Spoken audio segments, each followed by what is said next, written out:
Hey guys, welcome to Gregsbeerreviews today. That's a beautiful beach right there. Makes me thirsty sitting out here in the sun. Let's see what's in the fridge today.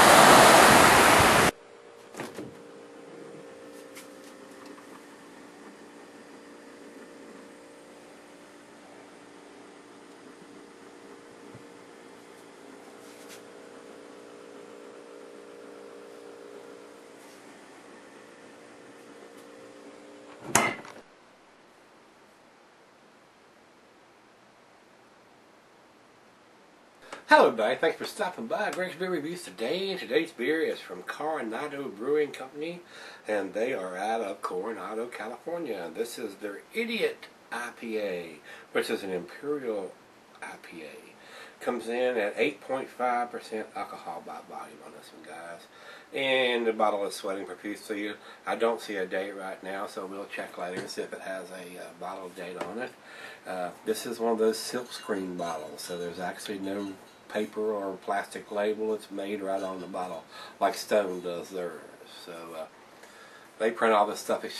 All these bottles are printed on especially for this beer. So if they do this beer over and over and over, which it is a rotating schedule. So the picture they've got here looks like it's got a paper label on it. So they may have went to a silk screen bottle now instead of doing the paper label, but still. IPA needs to have a date on it, even though it's an Imperial at 8.5%. It's going to keep for a while, but the hops are going to fade. So, need the dates, guys. Come on, especially on a big bottle like this. If you can afford to put it in a big bottle, you can afford to put a damn date on that bottle. That's the way I feel about it. So, the beer, like I said, is American Double. Availability, rotating, food pairing, cuisine is barbecue. The cheeses are the peppery, pepper jack, sharp, blue. Your more pungent cheeses. Cheddar goes well with it, gorgonzola, limburger. The meat is game grilled meat, salmon, and then your stronger dishes. I mean, this is a double IPA, so it goes well with all your strong steaks, chops. I can drink this with a burger and stuff before, especially if it's an 8 o'clock burger in the evening. So, yeah. Absolutely. So with this one, the beer, like I said, can be cellared, but you're going to lose the hop characteristics. Are going to fade a little bit over time. Now, if it's really boozy or something like that, you may want to let it set a little bit. It's all personal preference of what you like.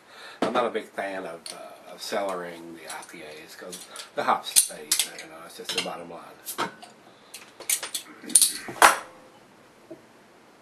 Into the glass.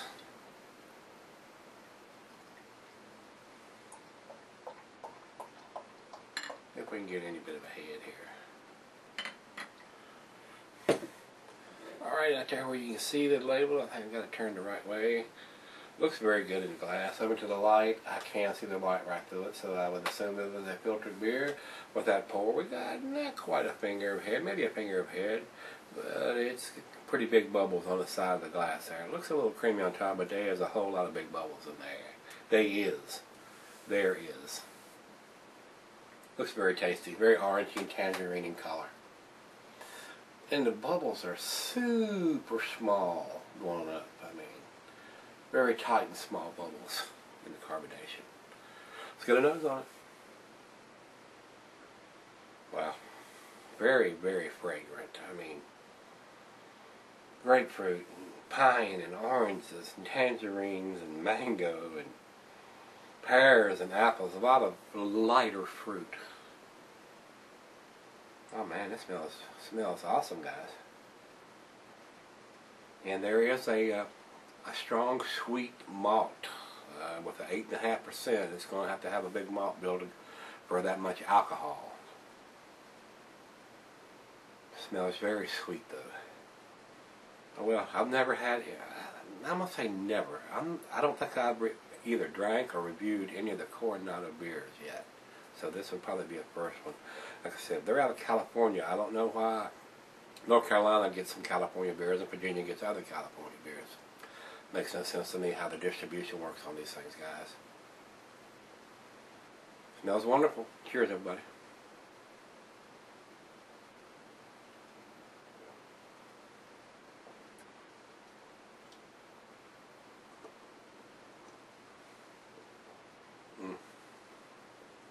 Big maltiness. Citrusy. There's a little alcohol. You can tell this is a big beer. 8.5.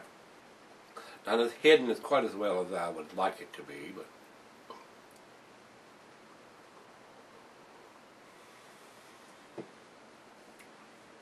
very sweet.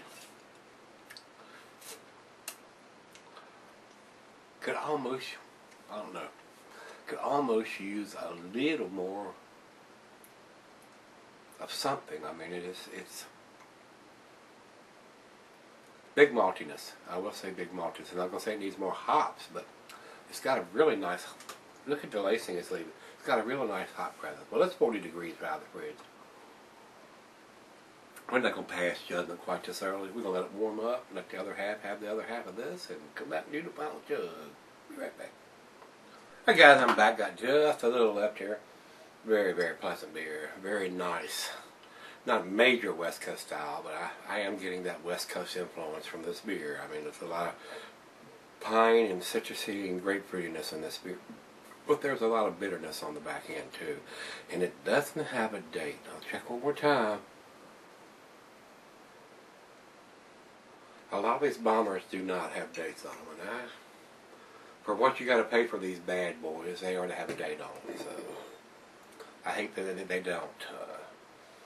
Very pleasant beer. So we need a date on this beer, guys. Final chug.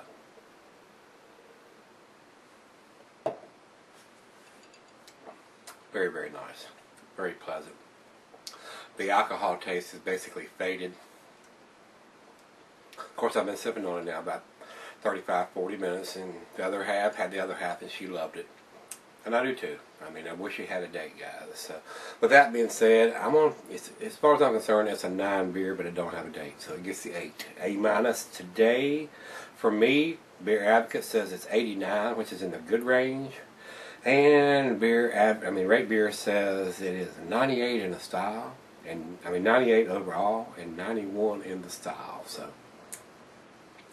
I'll agree with the 91. I think it is a 91 beer. It could be a 95 if it had a date. So that's what I think about this beer, guys. Like me on Facebook, and that way you can come with me and see what's in the fridge tomorrow. See you then.